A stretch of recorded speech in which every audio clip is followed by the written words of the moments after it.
Welcome to Clandestine Cases. The evening sun had long dipped behind the hills, and a mist rolled through the village of St. Mary Mead, painting the cobblestone streets in shades of grey.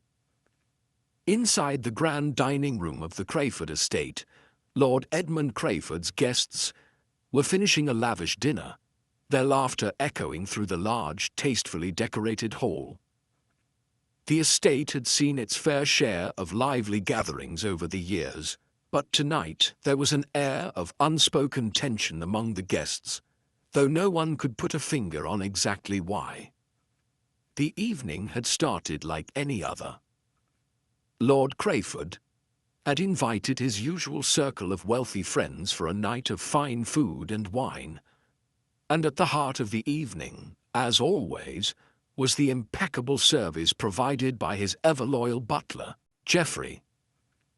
Geoffrey had worked for the Crayford family for over a decade, never once raising suspicion, always performing his duties with silent efficiency. But now, as the last remnants of dessert were cleared away, the atmosphere began to shift. Lord Crayford, his face reddening with frustration, stood at the head of the table. "Where on earth is Geoffrey?" he muttered, glancing around as if expecting the butler to materialize at any moment. The other guests exchanged uneasy looks, each one hoping that Lord Crayford's irritation was just a passing whim. But after several minutes of awkward silence, it became evident that Geoffrey was nowhere to be found. "Perhaps he's attending to something in the kitchen," suggested Mrs. Helen Baines, an elderly widow who was never one to shy away from inserting herself into any conversation. But even as she said it, her voice lacked conviction. Lord Crayford's brow furrowed, his eyes narrowing as he scanned the room. "The kitchen," he repeated, but there was no amusement in his voice. "I would have seen him leave." The guests fell into an uneasy silence, their glasses of wine suddenly tasting far less pleasant. Still, they remained seated, as if not wanting to disrupt the fragile calm. It was at that moment that a sound, faint but unmistakable, emerged from the hallway beyond the dining room door. It was a muffled thud, followed by a few faint scuffing noises.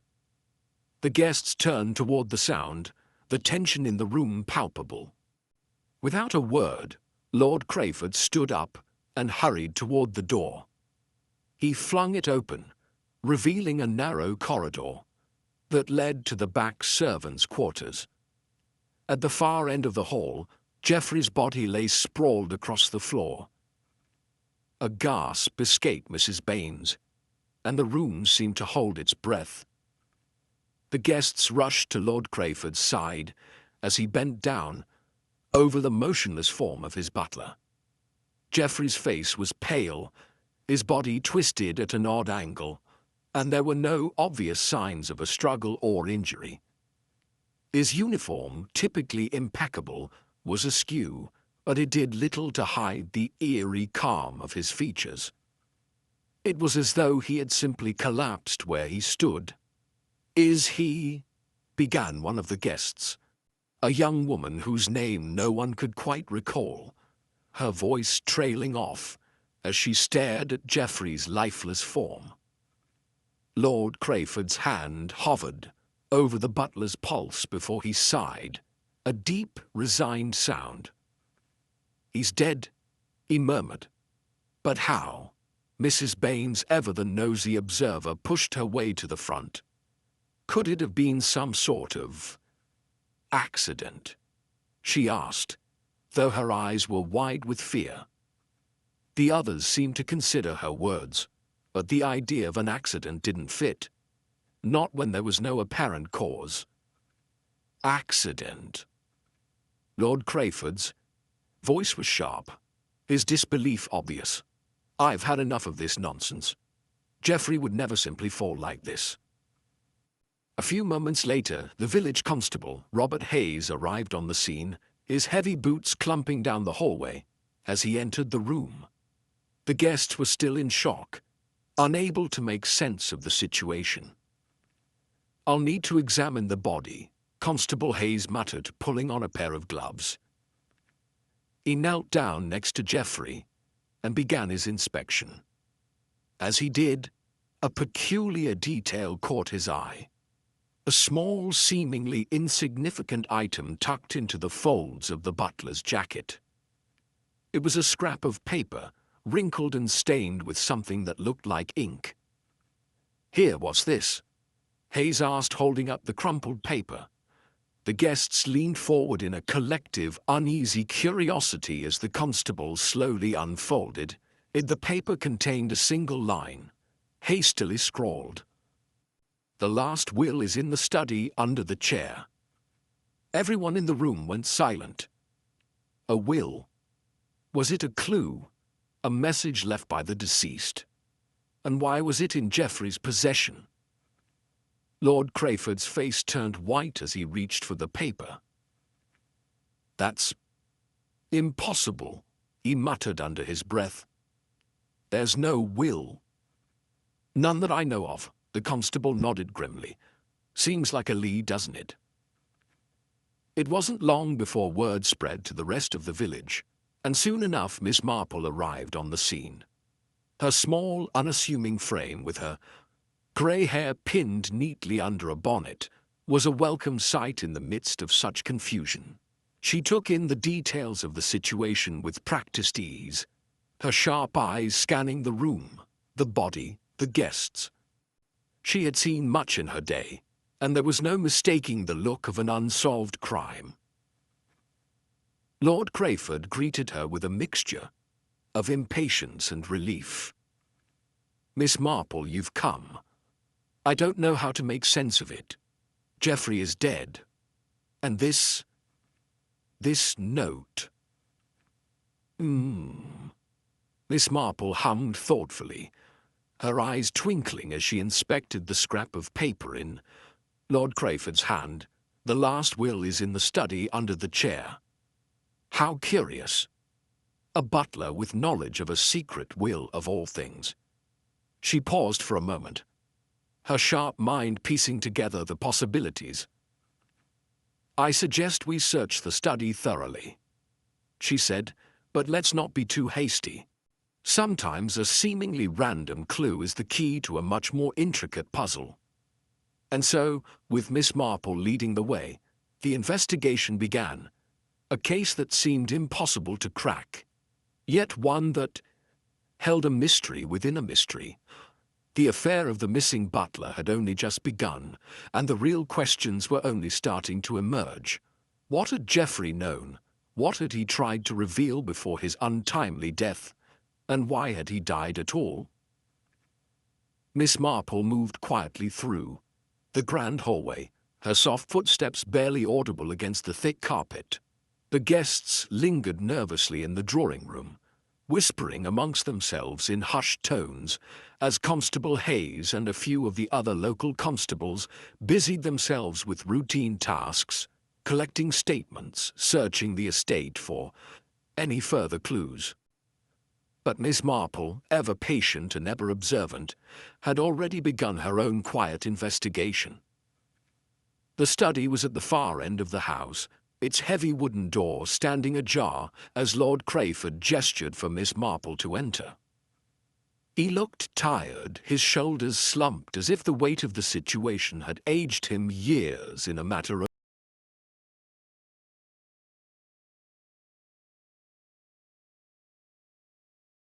hours. "Miss Marple," he said, his voice weary, "I must admit, I never expected anything like this. Geoffrey, I trusted him completely." Miss Marple nodded, her sharp eyes scanning the room.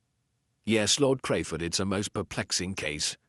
She stepped further into the study, her gaze flicking over the polished mahogany desk, the shelves of books neatly arranged, and the elegant leather-bound chair that sat at the center of the room. There was nothing overtly out of place, yet a subtle unease hung in the air, as though something was amiss just beneath the surface. Her first instinct was to look at the chair mentioned in the note.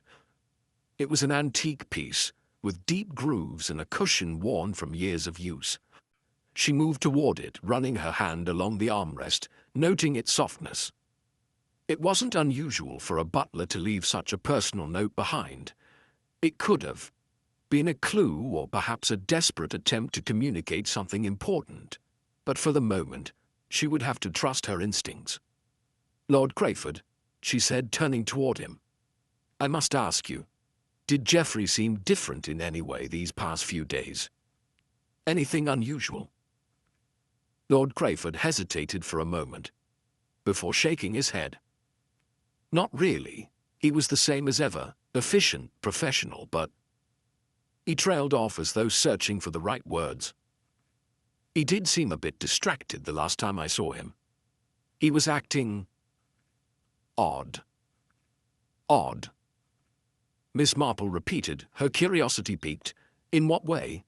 "It was subtle, really," Lord Crayford said slowly, his eyes narrowing as he tried to recall. "He seemed preoccupied, distant, almost as if he were trying to hide something, but he never said a word about it." Miss Marple's mind began to churn, considering this new piece of information. Geoffrey had been acting strange, but why hadn't he confided in his employer? And what was he trying to hide? As she stood by the chair, her eyes caught something, just a flicker of movement, barely noticeable. A small object had been carelessly placed on the edge of the desk, almost as if it had been hastily forgotten. A silver pen. But it wasn't the pen itself that caught her attention. It was the subtle indentation on the desk, the faint outline of something that had been hastily moved. She leaned in closer, inspecting the desk more carefully. There, beneath the pen, a piece of paper, a letter, crumpled and half hidden, lay, partially buried in the mass of papers. It was a simple thing, ordinary at first glance, but it had clearly been pushed aside with some urgency. Miss Marple's fingers skimmed the edge of the paper, carefully lifting it out from beneath the pen. Her eyes scanned the few lines written in a hurried hand, the ink smudged in places, as though the writer had been in a hurry to finish. The letter was addressed to Lord Crayford. The message inside was brief, its contents immediately catching Miss Marple's sharp attention. "Lord Crayford, I fear I am no longer safe here. There are matters at play beyond my control, and I must warn you that I have learned things I was never meant to know. My position has become compromised, and I cannot continue to serve as I have. Please trust no one." The rest of the letter was incomplete, the words trailing off as though the writer had been interrupted mid-sentence. "Lord Crayford," Miss Marple said, her voice steady but low. "This letter, it suggests that Geoffrey may have been in danger. Perhaps he uncovered something that put him at risk. Do you recognize the handwriting?" Lord Crayford's face went pale as he stepped closer, eyes scanning the letter with growing unease. I don't know. It doesn't look like Geoffrey's writing, but the contents—" He trailed off, his hand gripping the back of the chair for support. "This is absurd. What could he have discovered? He was nothing more than a servant." Miss Marple looked at the letter with a knowing expression. "Lord Crayford, I believe Geoffrey had more knowledge than you realize. And that knowledge might have led to his death." Before he could respond, a soft creak sounded from the doorway, followed by the distinct shuffle of someone entering the room. Miss Marple turned to see Mrs. Baines standing hesitantly in the doorway, her usual air of confidence replaced by a look of anxiousness. I couldn't help overhearing," Mrs. Baines said, stepping inside. "I just wanted to say, I did notice something strange last night, something that may be of interest. Please, Mrs. Baines, Miss Marple said, her tone gentle but firm. "What did you observe?" "Well," Mrs. Baines began, wringing her hands. "After dinner, Geoffrey was in the drawing room, but he seemed off. He was acting strangely, like he was nervous about something. And when I asked him if everything was all right, he didn't answer. He gave me a look, a very strange look, as if he were trying to tell me something, but he didn't speak." Miss Marple nodded thoughtfully. "What sort of look?" "Fear," Mrs. Baines whispered, her voice trembling. "Fear and something else, like he wanted to warn me but didn't know how." The room grew silent as the significance of her words settled over them. Geoffrey had been afraid, and whatever he had known had terrified him. The piece of the puzzle was slowly falling into place, but the full picture was still unclear. "Lord Crayford," Miss Marple said, turning to him, "I would like to speak with the staff, everyone who had contact with Geoffrey in the days leading up to his death. We need to understand more about his behavior, the things he may have overheard, and the possible secrets he had uncovered." Lord Crayford hesitated, his face clouded with confusion and worry. "You think one of the staff might be involved?" "I think it's possible that Geoffrey's death was not an accident," Miss Marple replied quietly, "and that it was no coincidence that this clue, this letter, was hidden here, where it would be easily found." She looked at him steadily. Someone wanted this to be discovered. But who? As Miss Marple spoke, Constable Hayes re-entered the room, his face grim. "We've finished our search of the grounds," he said, his eyes flicking nervously between the assembled group. "There's nothing out of the ordinary except what?" Miss Marple asked, her curiosity piqued. "There's something strange in the library," Hayes said quietly. "A book missing from its shelf. A book that seems to have been removed recently." Miss Marple's heart quickened. Another clue? Or a deliberate attempt to conceal something? She turned to Lord Crayford. "We must investigate the library next. If Geoffrey was hiding something, it might still be there." With a nod, Lord Crayford led the way, and the investigation continued, each step revealing more secrets.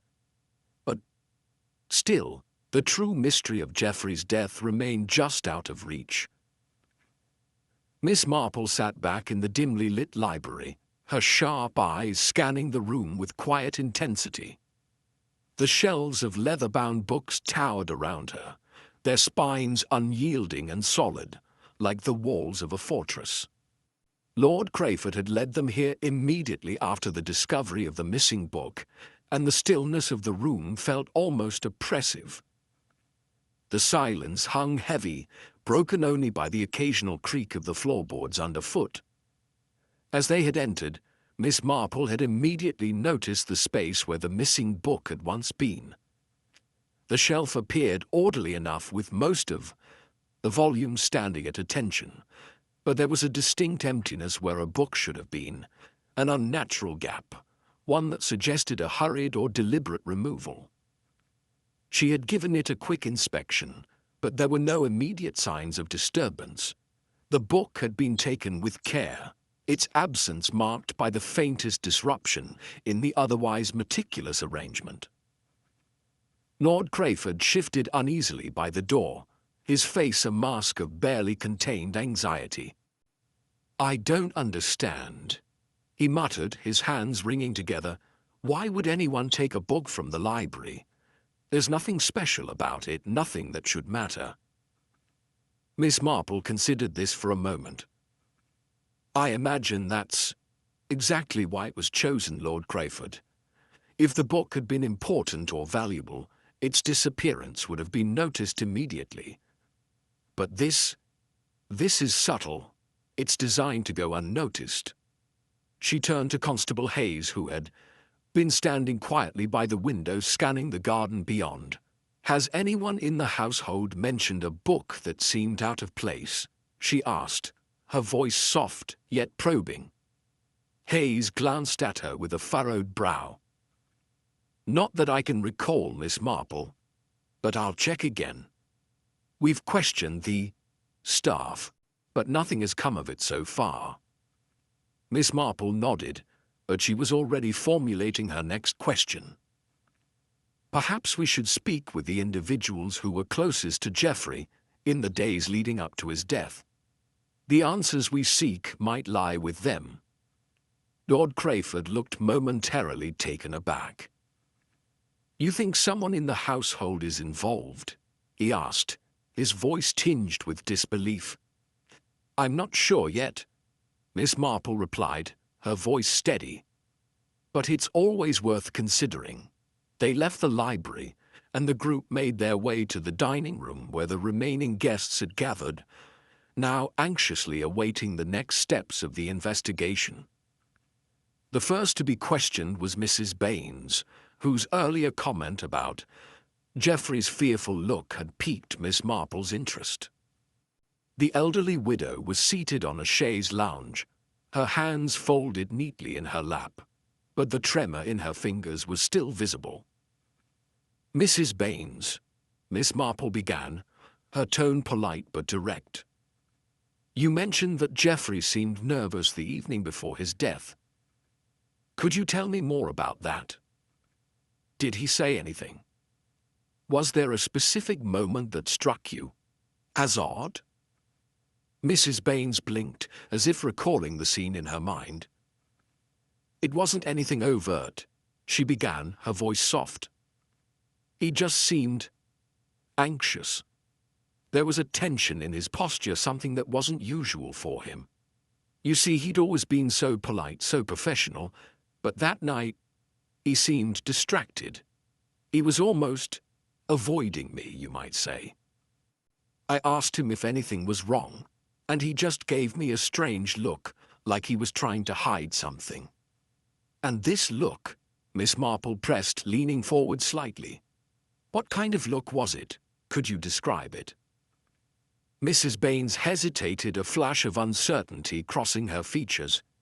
"It was a fearful look, as if he knew something he didn't want to share. I think he was trying to tell me something, but he didn't know how. He just left quickly after that."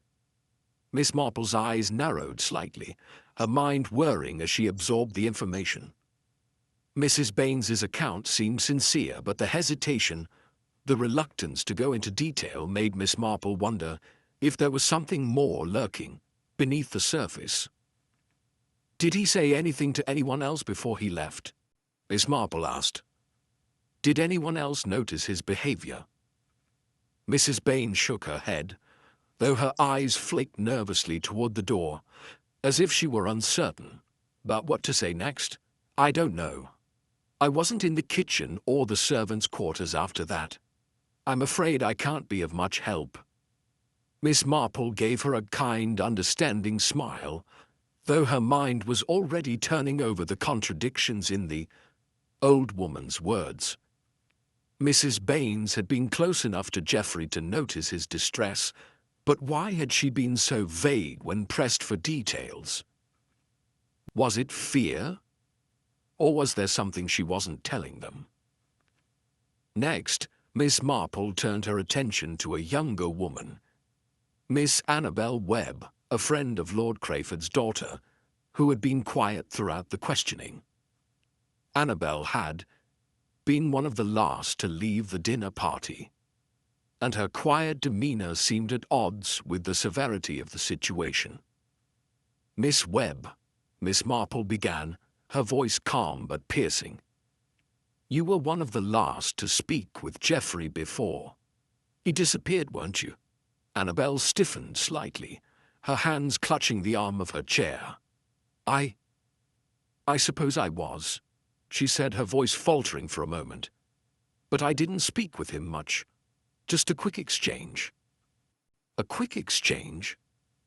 Miss Marple echoed, noting the subtle hesitation in the woman's voice. What exactly did you say to him?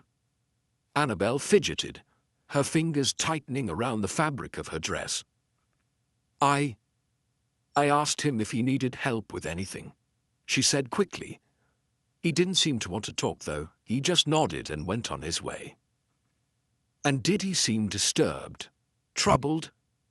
Miss Marple pressed, her gaze never leaving the younger woman's face. Annabel hesitated longer this time, her eyes flicking nervously toward the door. He seemed fine, she replied, though her voice was shaky. I didn't notice anything wrong. Miss Marple observed her for a moment, noting the inconsistency between her words and the nervous energy radiating from her. She seemed too eager to dismiss any concerns, too eager to avoid giving anything away. And yet, Miss Webb, Miss Marple continued, her voice still measured, it seems to me that you're quite eager to distance yourself from Geoffrey's troubles, almost as though you're hiding something. Annabel's eyes widened, but she quickly recovered, offering a tight smile. That's not true. I simply don't know anything. I can't help you. Miss Marple gave her a small, knowing smile. Of course, Miss Webb, of course. As the questioning continued, it became clear to Miss Marple that the truth was slowly beginning to emerge, though it was still shrouded in mystery. Each person she spoke with, each witness, seemed to hold a piece of the puzzle, but the contradictions between their stories were impossible to ignore. Mrs. Baines's fearful silence, Annabel's nervousness, and the subtle tensions that lingered in the room painted a picture of deception, a picture in which every word, every glance seemed to carry hidden meaning. Miss Marple's mind raced as she pieced the fragments together. The missing book, the fearful glances, the odd behavior, it all pointed to something far more complex than a simple death. But what? And who, among the people in this house, had the most to gain from Geoffrey's silence? The answer was still elusive, but Miss Marple knew that with each passing moment, the shadows of deceit were growing clearer. Soon, the truth would be impossible to hide. The evening air had turned chill by the time Miss Marple gathered the guests and staff in the drawing room for the next round of questioning. The house, once full of lively chatter, now seemed stifling in its silence. Even the grand clock on the mantel, normally a reassuring companion to the passing hours, ticked louder in the room, its rhythmic sound almost too heavy for the atmosphere. But Miss Marple's mind was far from distracted by the solemn quiet. It was focused, sharp as ever, sifting through the ever-growing web of lies, motives, and misdirections that seemed to cling to everyone in the room. Her investigation had uncovered more than she had anticipated. The subtle inconsistencies in Mrs. Baines's testimony, the nervousness of Miss Webb, and the general reluctance of the other staff members to offer up anything beyond the basics, each of them had given her just enough to suggest that something far more sinister lay beneath the surface. Lord Crayford had kept his composure admirably, though Miss Marple noted the tightening of his jaw whenever certain topics were raised. He had already denied any knowledge of Geoffrey's troubles, but there was no denying the wealth of secrets hidden in his past. Geoffrey, as she had learned, had been close to the family for years. But had the man been hiding his own skeletons? Or had he stumbled upon the Crayford family's darker dealings? Her first real step into unraveling the case was to piece together the connections, and the first part of that puzzle began with Geoffrey himself. The butler, she now realized, had been more than just a loyal servant. He had been a quiet observer of the lives of those around him, privy to conversations, secrets, and perhaps even betrayals. Miss Marple began with the simplest connections, the ones that were easiest to see. Lord Crayford's recent financial difficulties were well known, a once thriving estate now struggling to maintain its grandeur, with creditors knocking at the door. His daughter, Eleanor, had been vocal about the family's need to secure a marriage for her that would restore their fortune. The mention of Geoffrey acting oddly, distracted, nervous, began to make sense. Had he uncovered something that tied the Crayford family to shady dealings or debts they had been hiding? Was his death a way to silence him before he could expose a secret? Then there was Mrs. Baines. She had been one of the first to mention Geoffrey's unusual behavior. But it seems she was more than just an innocent witness. She was the widow of a former business associate of Lord Crayford, and some whispers around the estate suggested that their partnership had been more than strictly professional. Had Mrs. Baines once been in love with Lord Crayford, or was it more about money, about the business dealings that had ultimately failed? Miss Marple could not ignore the possibility that Mrs. Baines had something to gain from Geoffrey's death, especially if he knew anything about the long-buried secrets between her late husband and Lord Crayford. Miss Webb, too, was a puzzle.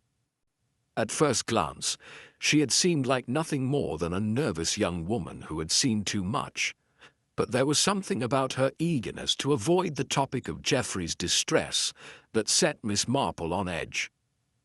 Annabel Webb's family was well off, but her connection to the Crayfords was through Eleanor, and there had been rumors of a romantic interest between the two. If Geoffrey had learned something about a potential scandal involving the young woman, something that could destroy her reputation, might she have been willing to do anything to protect her future? As the night wore on, Miss Marple continued her inquiries, quietly noting each suspicious detail as it presented itself. Her suspicions swirled around one central question. What did Geoffrey know? What had he learned that would cause him to disappear and ultimately end up dead? The alibis were troublingly inconsistent. Mrs. Baines had been at dinner the entire time, but could she have slipped away unnoticed? Miss Webb had been in the drawing room, but no one could confirm she hadn't left at any point. The servants were, as expected, tight-lipped and reluctant to share anything of substance, but the tension in their eyes suggested they were all hiding something. The most curious piece of the puzzle, though, was the missing book. It had been removed from the library with care, its absence suggesting that whoever had taken it knew exactly what they were looking for. Geoffrey, she now suspected, might have been the one to remove the book, but what was so important about it? And why had he gone to such lengths to hide it? Miss Marple had asked the staff, but none seemed to know anything about it. However, the matter would not be forgotten.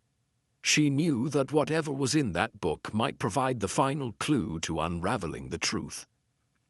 She returned to the drawing room, her steps measured but deliberate. The guests and staff sat anxiously, some looking down at their hands, others avoiding eye contact. Miss Marple studied them all with quiet precision, weighing their responses and their actions. They had all been present at one point or another when the crime occurred, yet none could offer a solid explanation for Geoffrey's sudden disappearance. "Lord Crayford," she said, turning to the man at the head of the room. His eyes met hers with an unreadable expression, and for a moment Miss Marple wondered if he might crack under the pressure. "You said Geoffrey had no reason to leave, that he was loyal to you. But I wonder, Lord Crayford, did you ever consider that someone close to you might want him gone?" His eyes flickered, a hint of something fleeting across his face. Guilt, perhaps, or the mere recognition of truth. He cleared his throat, his posture stiffening. "I'm not sure what you mean, Miss Marple. "Everyone has a reason to act," Miss Marple replied softly. "For Geoffrey, perhaps the reason was loyalty, but for others, perhaps it was something more, something darker." She paused, letting her words hang in the air. Jealousy, fear, or perhaps something else entirely. Lord Crayford's gaze dropped to the floor, and for the first time, Miss Marple saw a flash of something, an emotion flicker behind his eyes. "What are you suggesting?" he asked, his voice barely above a whisper. Miss Marple didn't answer immediately. She let the question linger, her sharp eyes scanning the room. One by one, she turned to the others. Mrs. Baines, whose bitterness seemed more deeply ingrained than her sadness allowed her to express. Miss Webb, whose carefully constructed demeanor hid a restless fear. And the rest of the staff, each one shifting uneasily under the weight of her gaze. The room was thick with tension now. The faces before her all seemed to hold secrets, but none were ready to reveal them. "The truth is often buried beneath layers of pretense," Miss Marple said quietly. "And for those of you involved, that truth is far from simple. You each have motives, whether you realize it or not. But I believe one of you holds the key, and soon enough, that key will open the door to the truth." As the words left her mouth, she saw it. A flicker of recognition, a slight shift in one of the guests' posture. Someone knew more than they were letting on. Someone had seen something, or worse, had been involved in something much darker than a simple death. The maze of motives was complicated, but Miss Marple was getting closer. Soon, the web would unravel. The next morning brought with it a sense of urgency that had settled into the household like a thick fog. The staff moved more swiftly through the halls, their faces tight with tension, as though they too felt the weight of Miss Marple's quiet scrutiny. The grand clock in the hallway ticked louder than ever, marking the passing of time with a steadily growing rhythm, though no one could quite tell how much longer they would be trapped in this uncomfortable limbo. As the sun rose higher in the sky, casting pale light across the stone floors, Miss Marple found herself once again seated in the drawing room, the remnants of the previous evening's tension still hanging in the air. Lord Crayford had summoned the local constable to announce that a breakthrough had been made. It had come swiftly, almost too swiftly. The missing book had been found, nestled in the back of a rarely used cupboard in the library, its leather binding slightly worn and marked with a faint trace of dust. It seemed almost too perfect. The book was a ledger, an accounting journal, to be precise, containing entries that suggested a pattern of financial mismanagement, embezzlement, and cover-ups. It was precisely the kind of information that could ruin a family. Geoffrey, it seemed, had discovered the ledger hidden away in the manor, and had begun to piece together what it meant. Was this the secret he had been keeping? Had his discovery been the reason for his sudden disappearance, and perhaps ultimately his death? Miss Marple was not so quick to reach conclusions. She had seen this too many times before, the allure of a simple answer, a straightforward explanation that allowed those involved to breathe easy. But her instincts told her that this was only a small piece of a much larger puzzle. It was too convenient, too neatly wrapped up, as if someone had orchestrated it deliberately to lead the investigation in one direction, a direction that would conveniently absolve others of their guilt. As the authorities began to close in on the discovery of the ledger, Miss Marple took a step back. She was not one to rush into conclusions. She had seen far too many cases where the apparent solution was nothing more than a well-crafted diversion. Lord Crayford's relief was palpable. his posture relaxing slightly as the weight of his own suspected guilt seemed to lift. He was quick to claim that the matter had been resolved, that the discovery of the ledger had revealed Geoffrey's motivations and the tragic consequences of his curiosity.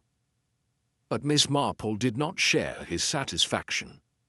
Her mind was churning, turning over the evidence, asking the questions no one else seemed willing to entertain. "Lord Crayford," Miss Marple said calmly, interrupting the flow of conversation that had begun to swirl around the apparent solution to the case. "I do believe we found an important piece of the puzzle, but I'm afraid I still have reservations." The room went still, all eyes turning toward her, the hopeful expressions now tinged with a touch of confusion. "What do you mean, Miss Marple?" Lord Crayford asked, his voice tight as though he were already prepared to move on from the investigation. "I mean, the discovery of the ledger is certainly a significant development," Miss Marple replied, her tone measured but resolute. "But it doesn't explain everything, does it?" Lord Crayford blinked, his brow furrowing, as he shifted in his seat. "What else could there be?" he asked. "We found the book, and it implicates Geoffrey. It explains his actions, and surely that's enough." "I'm afraid it's not enough," Miss Marple said softly, though there was a firmness to her words that could not be ignored. "The ledger may point to financial mismanagement, but it doesn't explain why Geoffrey was killed, or who would have had the most to gain from his silence." Lord Crayford's eyes narrowed slightly, a flicker of frustration creeping into his expression. "Are you suggesting we're overlooking something?" "I'm suggesting," Miss Marple said, pausing to let her words settle, "that we've been given too easy an answer. Someone planted this discovery, and I don't believe it was Geoffrey. No, Lord Crayford, I believe this ledger was left here to lead us down the wrong path." The room fell into a heavy silence. For a moment it seemed as though Miss Marple had spoken too boldly, too confidently. But in her heart she knew she was right. Something about the timing, the simplicity of it, was too deliberate to be a mere coincidence. "Well then, what do you propose we do next?" Lord Crayford asked, his voice laced with both irritation and reluctant curiosity. "I suggest we take a step back," Miss Marple said quietly. "We need to look more closely at Geoffrey's relationships with those around him.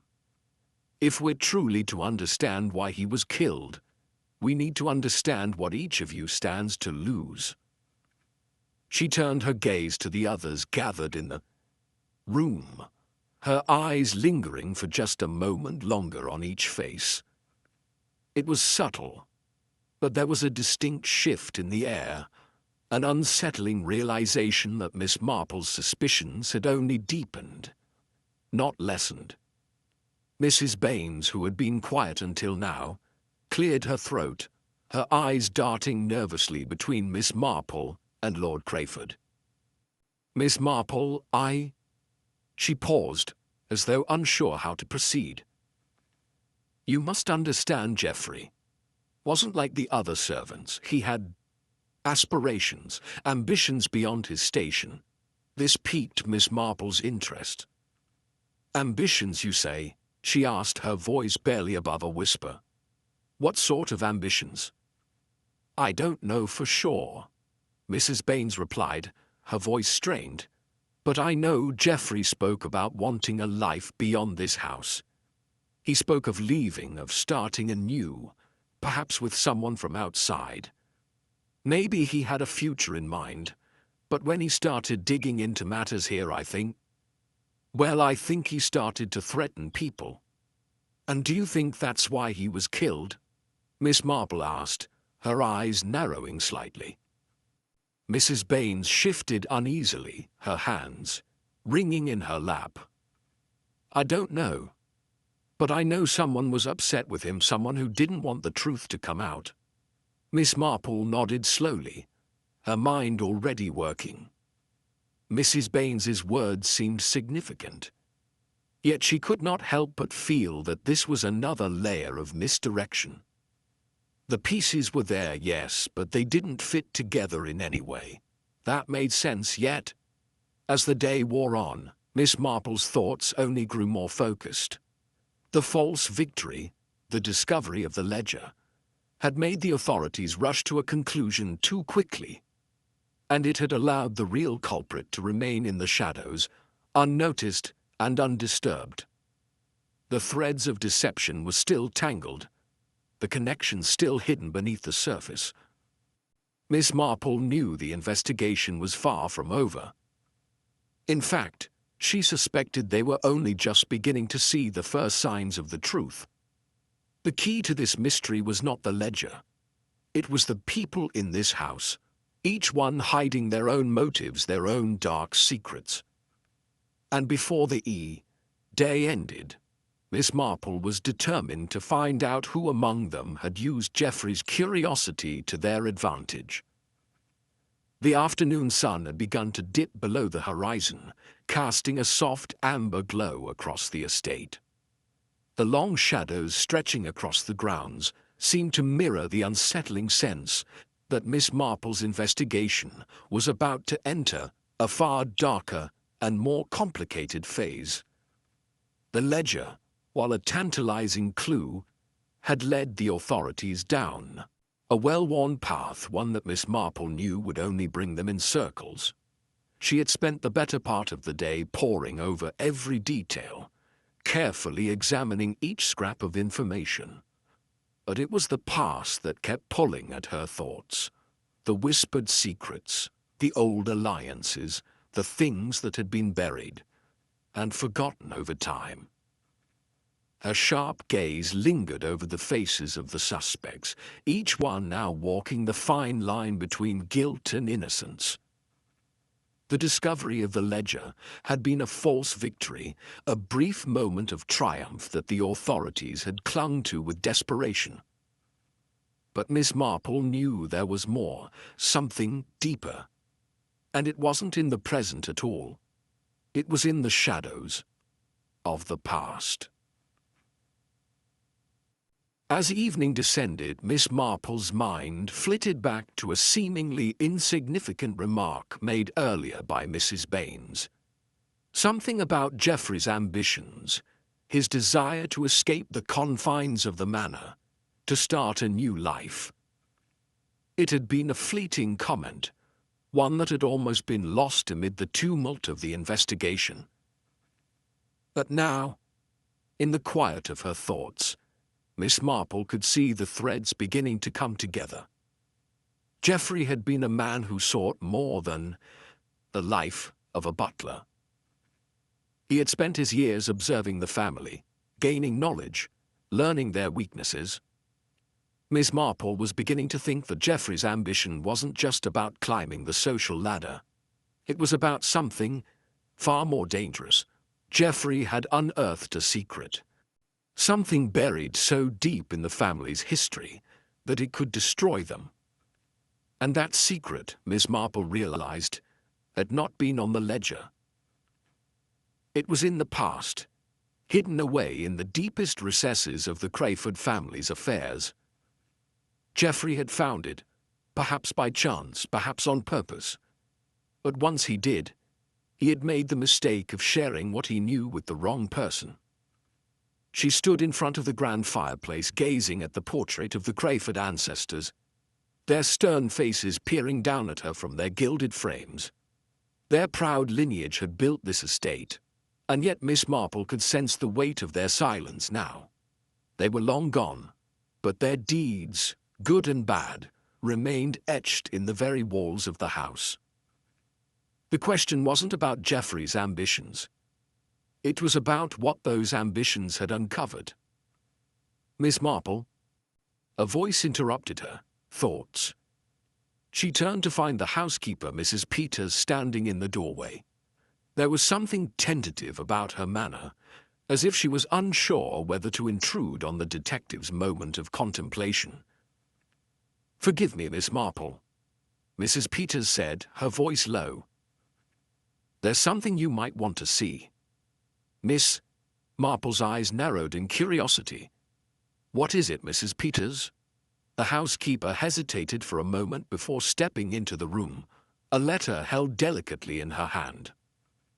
"It was found among some old papers in the study. It's a letter, an old one from several years ago."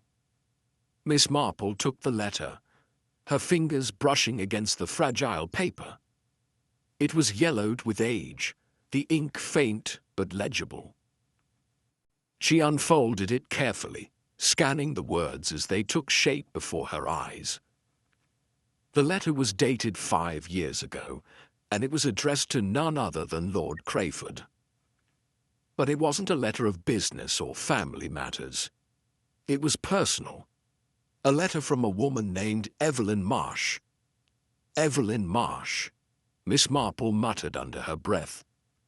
She had heard the name before. Evelyn Marsh had been a name associated with a long-forgotten scandal, one that had been buried by the Crayford family years ago. It was a name that few people spoke of now, but those who knew it well. Evelyn had once been Lord Crayford's lover, a woman of considerable beauty and charm, who had disappeared under mysterious circumstances. The scandal had nearly ruined the Crayford family's reputation. And here, in this old letter, was evidence that Lord Crayford had once been deeply involved with her. And more than that, the letter hinted at an even darker connection between the two. As Miss Marple read, her mind raced.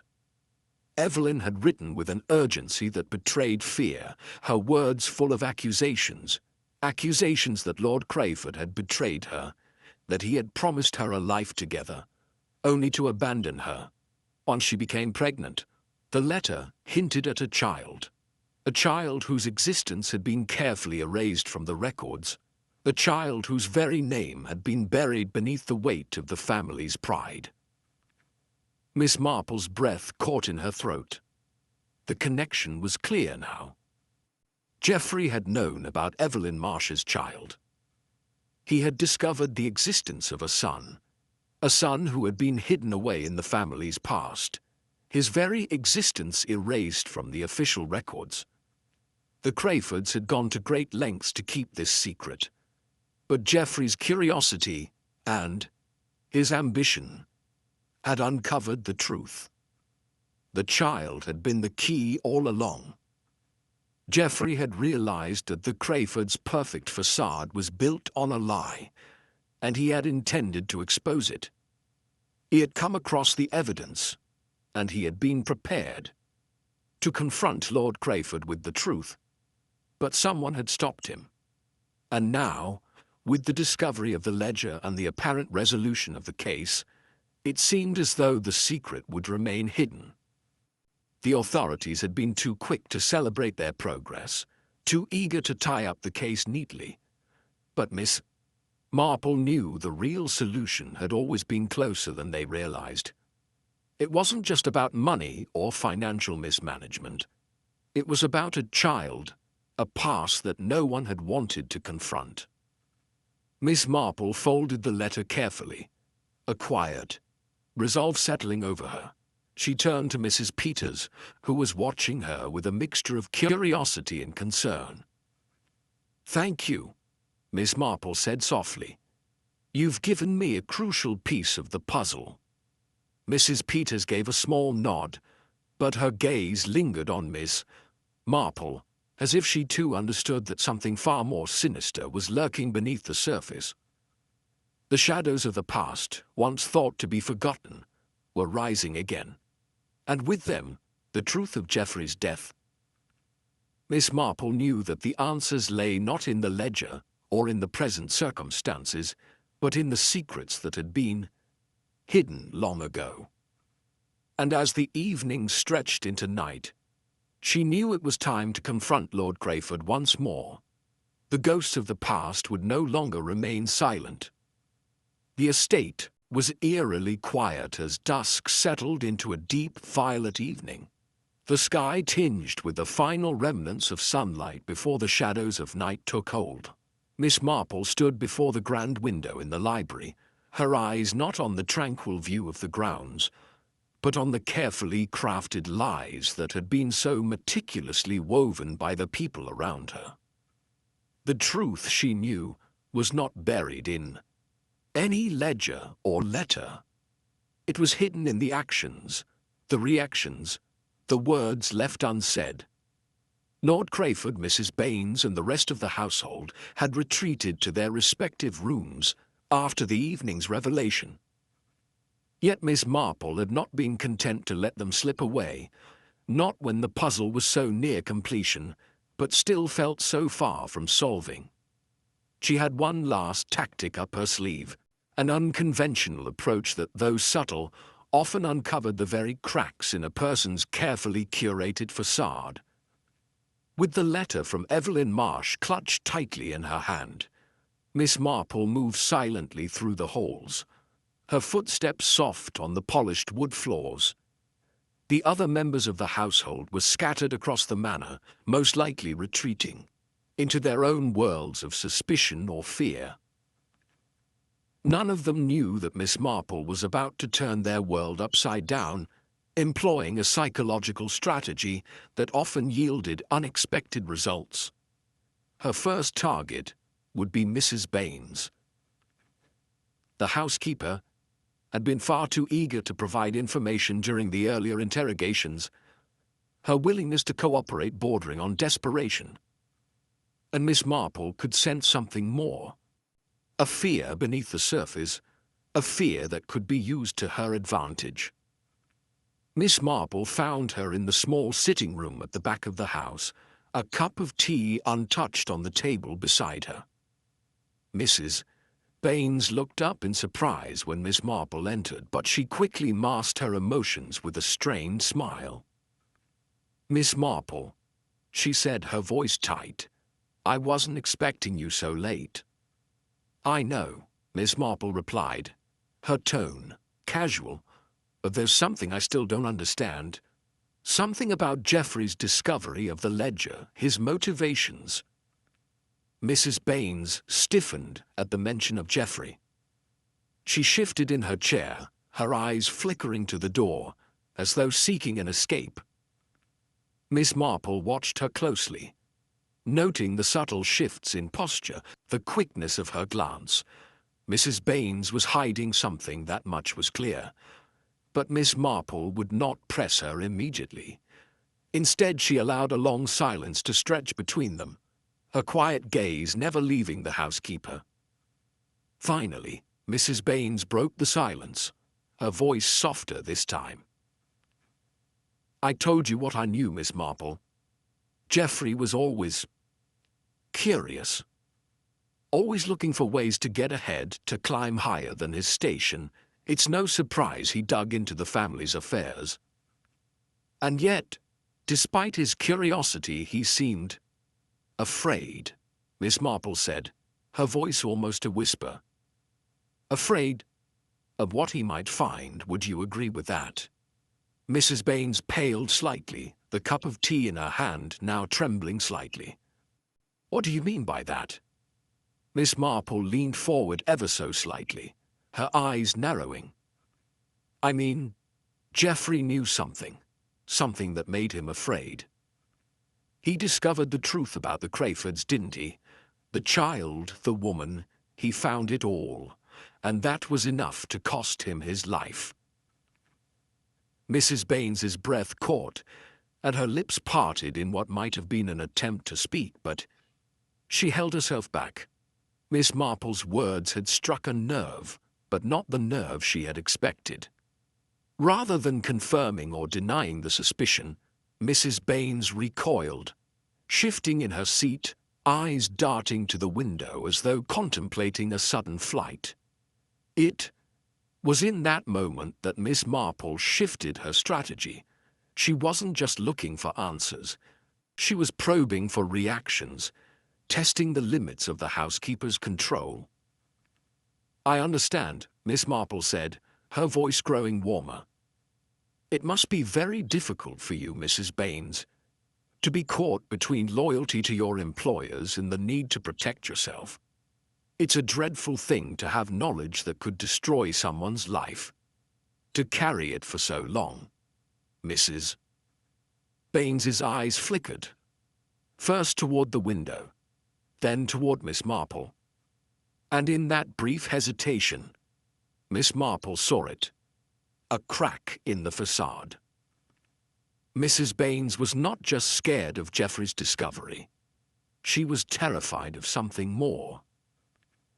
Her loyalty was not to the Crayfords, it was to something far more dangerous. The moment Miss Marple had been waiting for had arrived. She needed to capitalize on the housekeeper's vulnerability. You needn't worry, Mrs. Baines, Miss Marple continued gently, her voice now laced with a note of understanding. If you've been hiding something, I promise you that I'm not here to harm you. I merely want to know the truth, as I believe you do as well. All of us want justice, don't we? The housekeeper's face was a mask of confusion and fear, but Miss Marple pressed on, her eyes soft and yet commanding. I have no doubt Geoffrey's death was no accident. But someone here is trying to bury the truth. You've been close to it for some time, haven't you? Perhaps you can help me see it more clearly. A long pause followed, and for a moment it seemed as though Mrs. Baines might crumble under the pressure. She bit her lip, clearly weighing her options. Then, to Miss Marple's surprise, the housekeeper spoke, her voice quiet but steady. I never wanted to be part of this, she whispered, but Geoffrey, he wasn't supposed to find out. He was too curious, too clever for his own good. And yet you didn't warn him, Miss Marple pressed. You didn't stop him. I couldn't, Mrs. Baines said, her voice shaking. He wasn't the only one looking for answers. He was just the only one who got too close. She stopped herself, her eyes darting toward the door again. I shouldn't have said that. Miss Marple's gaze never wavered. Mrs. Baines, who else knew? Who else was involved? But before Mrs. Baines could respond, a sharp sound from the hallway interrupted them, a sudden knock at the door. The moment was broken, and in that instant Miss Marple knew that the housekeeper had said more than she had intended. The confession had been cracked wide open, but it was not yet complete. As Miss Marple turned toward the door, she knew that the final piece was coming closer. Whoever had been lurking in the shadows, pulling the strings of deception, would soon be exposed. But for now, she had to let the subtle cracks she had exposed lead her toward the next piece of the puzzle.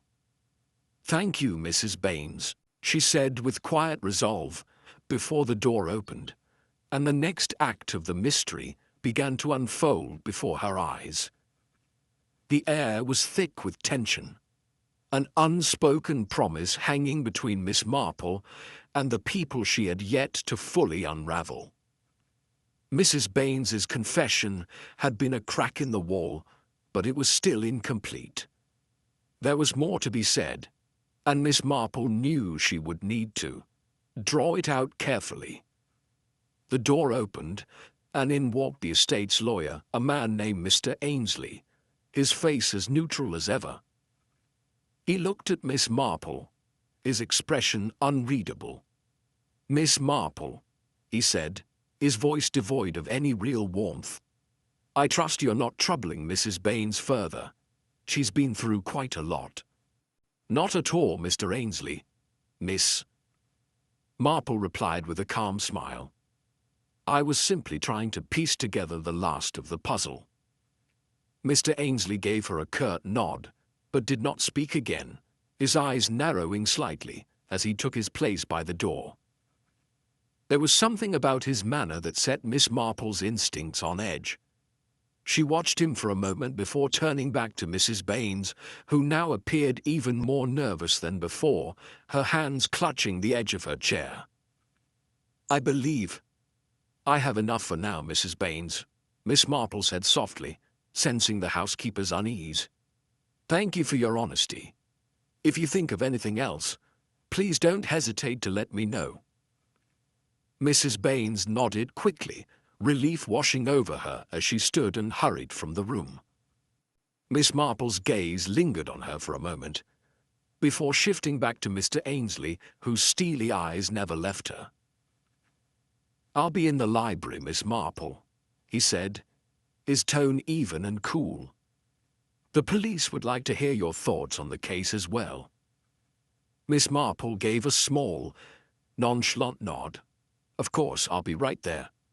As Mr. Ainsley left, the quiet returned, though it was an unsettling silence now, thick with the weight of the secrets still untold. Miss Marple walked to the window and gazed out at the estate, her mind turning over what she had learned. Geoffrey had found something that had cost him his life, and someone was desperate to stop her from finding the rest of the truth. It was then that the sound of footsteps in the hall caught her attention, faint but deliberate. She turned just in time to see Mrs. Baines re-entering the room, her face pale, her expression full of frantic energy. "Miss Marple," she whispered urgently, "you need to come quickly. Something's gone wrong." Miss Marple's heart skipped a beat. She followed Mrs. Baines without a word, the housekeeper's trembling hands leading the way. They moved swiftly through the hallways, down the stairs and toward the study. The door was ajar, and the sight that greeted Miss Marple made her heart sink. The study was in chaos. Papers were scattered across the floor, drawers pulled open and emptied in haste. But what was most troubling was the desk where the ledger, the key to the Crayford family's secrets, had been. It was now gone. The evidence, the one thing that had tied everything together, had vanished without a trace. "Where is it?" Miss Marple asked, her voice cold, her mind racing. "Who has taken it?" Mrs. Baines shook her head, tears welling in her eyes. "I don't know, Miss Marple. I left it here just an hour ago. I swear it was in this drawer. It was the only thing that could prove everything." Miss Marple stepped forward, her eyes scanning the room for any sign of forced entry. The window was closed, and the door had been locked from the inside. Whoever had stolen the ledger knew the house well, and they had been careful. This was no random act of theft. It was deliberate, calculated, and designed to stop Miss Marple from uncovering the truth. As she moved to the desk and inspected the papers scattered about, she noticed something odd. A small piece of paper, half hidden beneath a stack of letters, caught her attention. It was a receipt, smudged and faded, but legible enough. She squinted, reading the name of a local pawnshop and the date listed on the receipt. Just 2 days ago. A shiver ran down Miss Marple's spine. The ledger wasn't just gone. It had been sold, likely to someone who thought it would disappear forever. Whoever had orchestrated this knew the stakes were rising, and they were willing to do anything to bury the evidence. "Who knew about the ledger, Mrs. Baines?" Miss Marple asked, her voice sharp. The housekeeper looked stricken. "Only a few people, Lord Crayford, of course. And Mr. Ainsley, he was the one who insisted on keeping it in the study. He said it was the safest place." Miss Marple's mind flashed to the earlier encounter with Mr. Ainsley, his cold, unreadable expression. There had been something off about him from the moment they'd met, something that had never quite fit into the puzzle. She felt her suspicions tighten around him like a noose. "Thank you, Mrs. Baines," Miss Marple said, her voice firm. "You may return to your duties now." The housekeeper nodded quickly and left, leaving Miss Marple alone in the study with her thoughts. She carefully folded the pawnshop receipt and tucked it into her pocket, her mind already running through the possibilities. The ledger had been stolen, but it had not disappeared completely. It had been sold, and whoever had bought it knew its value far better than any pawnshop clerk. The pieces of the case were falling into place faster than Miss Marple had anticipated, but with every answer came a new question, each one more urgent than the last. Someone was actively working against her, trying to keep the truth hidden, but Miss Marple had no intention of letting that happen. She had come too far, and the game was far from over. She stood silently for a moment, gathering her thoughts. The ledger had been taken, but the threads of deception were still tangled around the people she had come to know so well. She would not be deterred. The real criminal was still here, and Miss Marple knew that as long as she kept her wits about her, the truth would eventually emerge. As she left the study, the shadows of the manor seemed to grow darker, the air heavier. But Miss Marple walked with purpose. She had seen too much to stop now, and whoever was behind the vanishing evidence would not escape her grasp. The night had deepened, and the manor seemed to settle into an uneasy quiet, as though the house itself was holding its breath. Miss Marple moved through the halls, the faint click of her shoes the only sound breaking the silence. Her mind was consumed with the pawnshop receipt and the implications of the stolen ledger. Someone had tried to bury the truth, but they had only succeeded in making her more determined. Whoever was behind this knew they were losing control, and Miss Marple intended to keep it that way. She had been planning her next steps carefully, considering her conversation with Mrs. Baines and the details of the ledger's disappearance. But the house was heavy with tension, and despite the quiet, Miss Marple could sense that something was wrong. Something had shifted. It was as she passed the hallway outside the kitchen that she heard it. A muffled sound, a thud, followed by a quiet cry. Her heart jolted in her chest, and without hesitation she followed the noise. The kitchen door was slightly ajar, the light inside casting long shadows across the floor. Miss Marple stepped inside cautiously, her eyes immediately scanning the room. It didn't take long to find the source of the sound. Lord Crayford lay on the floor, his face twisted in pain, a dark red stain spreading across his shirt. The knife, its hilt gleaming in the dim light, had been driven deep into his side.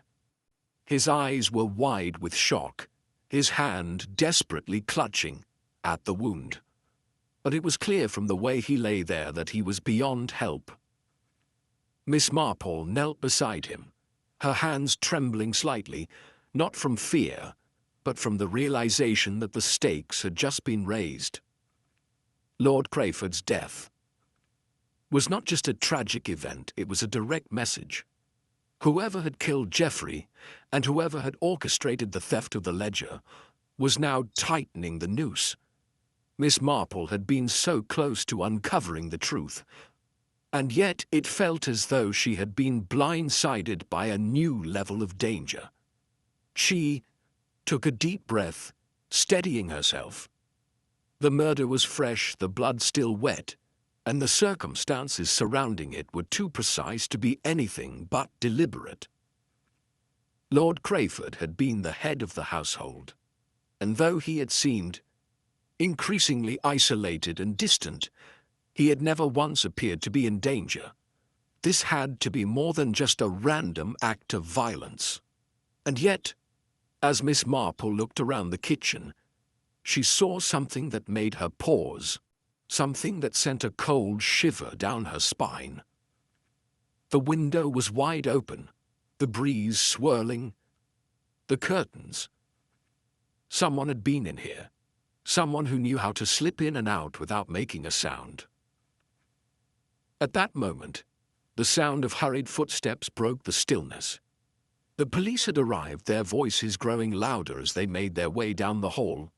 Miss Marple stood up, but before she could leave, a figure emerged from the shadows. Mrs. Baines, her face pale and her eyes wide with horror. "Oh, Miss Marple," Mrs. Baines whispered, her voice trembling. I didn't mean for this to happen. I thought I could stop it. I thought I could warn him." "Stop what?" Miss Marple asked, her voice sharp with urgency. She was already piecing things together, but there was more to this than Mrs. Baines could possibly know. I don't know," Mrs. Baines stammered. "I overheard a conversation earlier, just before I went to bed. It was Mr. Ainsley. He was talking to someone on the phone and I didn't catch all of it, but I heard him mention something about Lord Crayford being the next target. That's when I ran to check on him, but it was too late." Miss Marple's mind was already whirling, processing the information with incredible speed. Mr. Ainsley, the lawyer, had been too calm during the investigation, too smooth in his responses. And now, it seemed, his role in this tangled web was becoming clearer. He had been playing both sides, cooperating with the authorities, while secretly orchestrating the murders from behind the scenes. But it wasn't just Mr. Ainsley who was involved. No, there were others in this game, people who had waited patiently for their turn to strike. And Lord Crayford had been the first to fall, the pawn in a much larger game. "Get help, Mrs. Baines," Miss Marple said, her voice firm but not unkind. "I'll stay here, but we can't let this slip any further. The killer is still here, and they'll strike again if we don't act fast." As Mrs. Baines fled the room to fetch the authorities, Miss Marple turned back to Lord Crayford's body. She could feel the weight of the investigation bearing down on her. And yet there was something else, something deeper, that gnawed at the back of her mind. Whoever had killed Lord Crayford had done so with careful calculation. They had waited for the right moment, ensuring that the body would be discovered by the one person who would bring the case into sharper focus: Miss Marple herself. The murderer had known she was close, and now they had decided to throw the investigation into complete disarray. Miss Marple straightened up, looking down at the body one last time. The mystery had taken a sharp turn, and she was no longer just solving a murder. She was preventing the next one from happening. Whoever had been pulling the strings was now trying to erase the consequences of their actions, and Miss Marple would not allow that. She glanced toward the door, the noise of the approaching police growing louder. They would try to control the scene, to take charge of the investigation. But Miss Marple knew something they didn't. The villain, whoever they were, was still several steps ahead. And the detective would have to be even quicker to stop them from claiming another victim. The officers entered. Miss Marple stepped aside, her gaze sharp as she scanned the room. The game had changed, and she was ready. The killer might have thought they could outsmart her, but they were about to learn just how wrong they were. Miss Marple was no longer chasing the truth.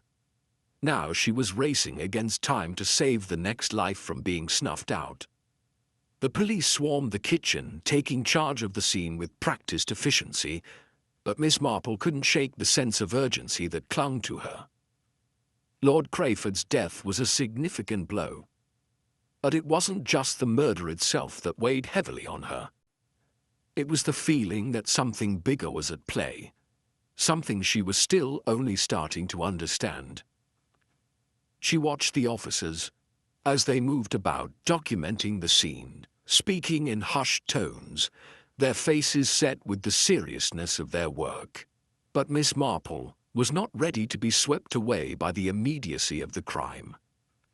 She had learned long ago that the truth often hid in the details, in the things others overlooked. And so, As the police continued their work, Miss Marple allowed herself to step back, allowing her mind to sift through the growing chaos, searching for that one thing, that elusive thread that would unravel the entire case. The puzzle pieces were scattered before her, a tangled web of motives, lies, and deceit. But as she stood in the kitchen, the flicker of something familiar caught her attention. A pattern she had seen before, but never quite connected. The window. It had been open, of course, but more importantly, the latch had been disturbed. Not broken, not forced open, but simply undone.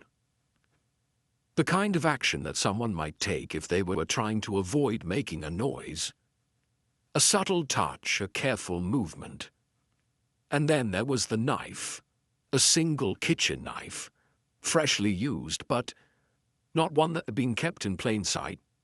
It had been pulled from the drawer, used with precision, and then returned as though nothing had happened. It was a detail that didn't sit right. Why the kitchen? Why the careful placement of the weapon back into the drawer? It was as though the killer had been trying to leave behind no trace, but in doing so had only revealed their presence even more. But there was more to it than just the physical evidence. Miss Marple's mind wandered back to the earlier conversation with Mrs. Baines. The housekeeper had been the first to mention Mr. Ainsley's name. But something about the way she had said it, an edge in her voice, a hesitation, had raised a flag in Miss Marple's mind. Mrs. Baines had been the one to overhear Ainsley's conversation, and yet she hadn't immediately gone to the police with that information. Why had she waited? And more importantly, why had she not told Miss Marple everything? Her thoughts then turned to the ledger, the stolen piece of evidence. The pawn shop receipt had been the clue that had driven Miss Marple's suspicions about Mr. Ainsley, but there was still a piece missing, a detail that didn't quite align with everything she knew. Why would someone like Mr. Ainsley, a man who prided himself on control, risk leaving a clue so easily traceable? The more Miss Marple thought about it, the more she realized that the pattern was not just about the murder. It was about the way the events had unfolded in the first place.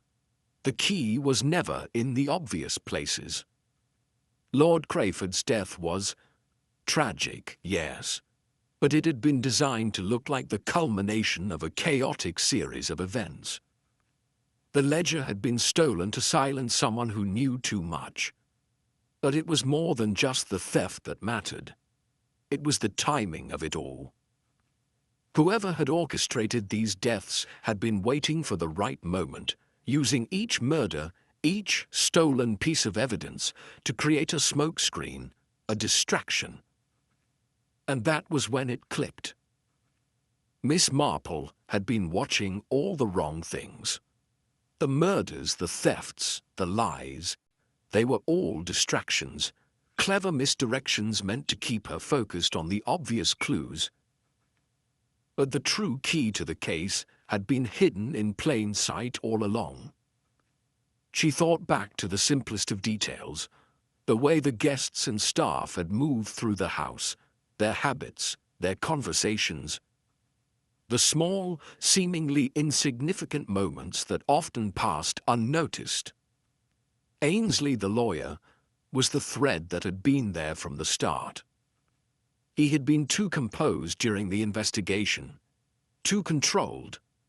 Mrs. Baines's hesitation, her nervousness, had been the first crack in the carefully constructed facade. And now the open window, the subtle evidence of a staged scene in the kitchen. It was all part of the same pattern.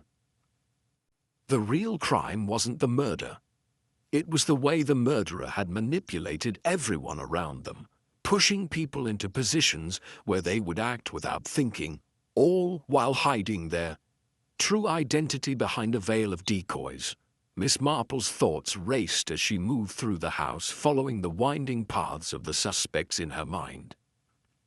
There was one person who had been too quiet, too observant, and too focused on the way the investigation was unfolding.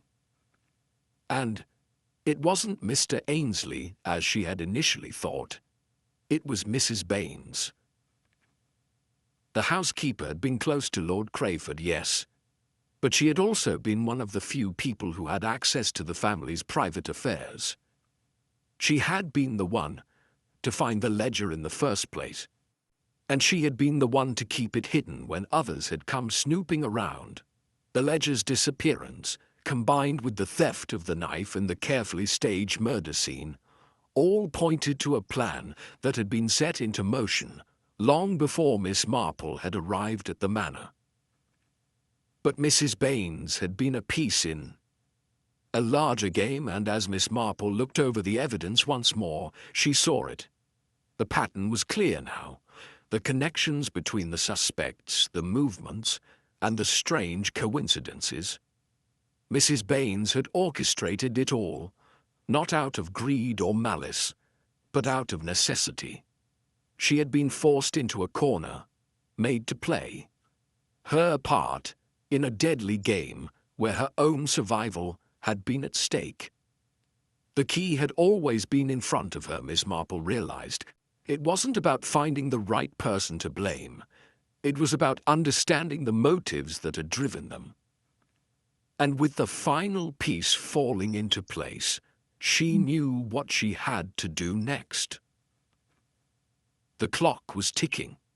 Mrs. Baines might have thought she had outsmarted Miss Marple, but now the detective was ready to confront the truth and to ensure that the final act would not unfold as the housekeeper had planned. Miss Marple stood alone in the dimly lit drawing room, the flickering light of the fireplace casting long shadows against the walls. She had pieced together the final threads of the mystery. And yet, as she thought back on the events that had unfolded, she couldn't shake the feeling that there was something more. Something that hadn't been immediately obvious. A deeper motive lurking beneath the surface. She had thought at first that the story was one of greed, of desperation, a common thread in many of her past cases. But as the pieces clicked into place, as the pattern began to emerge, Miss Marple had realized that the true driving force behind these crimes was not material wealth nor revenge. It was something much darker, more insidious. Mrs. Baines, she now understood, was not just a victim of circumstance. She had orchestrated the entire series of events, not because of any financial or personal gain, but because of a twisted sense of need.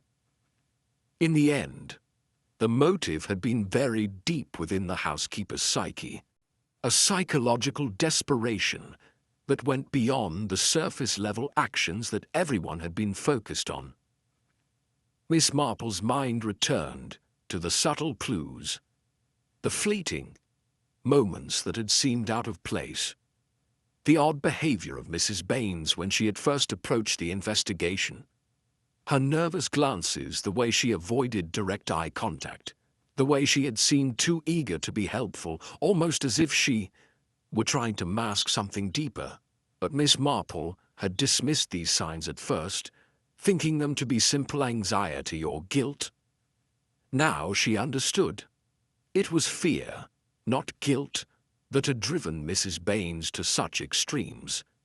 Fear of something so deeply rooted in her past that it had pushed her to do the unthinkable. The housekeeper's devotion to Lord Crayford had always seemed a bit too fervent, too personal. But in the quiet moments when Miss Marple had listened to her, there had been hints, small, easily overlooked details that suggested something more. Mrs. Baines had been trying to protect someone whose very existence had been hidden from the rest of the world. Miss Marple had learned long ago that the most dangerous lies were often the ones told to protect those we love.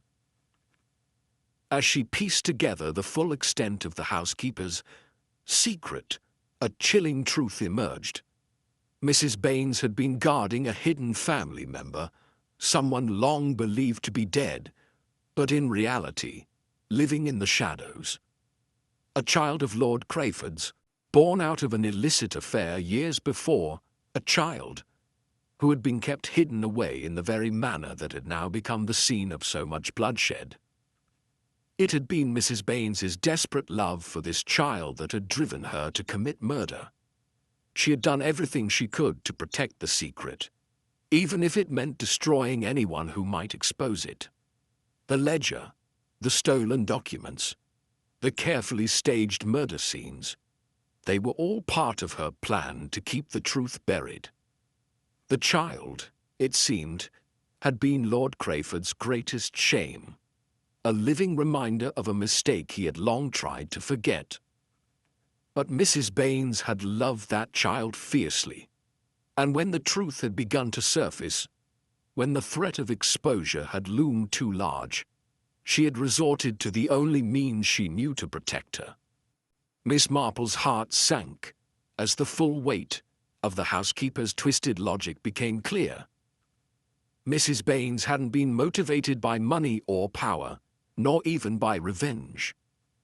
She had been motivated by a need to protect a broken, hidden family, by a mother's desperate desire to shield her child from a world that would never accept them. The first murder had been the most calculated, a means of silencing anyone who had stumbled too close to the truth. Geoffrey's death had been a tragic miscalculation, an innocent bystander caught in the crossfire. But Lord Crayford's death had been a more deliberate act. It was the final piece in a carefully constructed plan, one that would ensure the secret remained buried. Miss Marple paused, the cold weight of this revelation settling over her. She had known, deep down, that there was something more to this case than what met the eye. Now she understood. The motive was not born of malice or selfish ambition. It was driven by a perverse form of love, a twisted devotion that had pushed a woman to murder in order to protect the one thing she held most dear. Her mind raced, calculating the next steps. Mrs. Baines was clever, far more so than Miss Marple had originally given her credit for. She had manipulated the situation, turning suspicion away from herself, using her knowledge of the household to cast doubt on everyone else. But in the end, her need to protect the child had been her undoing. Miss Marple had seen this kind of blind devotion before. The kind that could make someone do unthinkable things to preserve a secret. But this was different. Mrs. Baines had been willing to sacrifice everything, including her own life, to ensure that her child would never have to face the world alone. It was a kind of loyalty that transcended all reason. As the detective sat in silence, the quiet crackle of the fire the only sound in the room, she felt the weight of the investigation begin to shift. The game was no longer about solving a simple murder.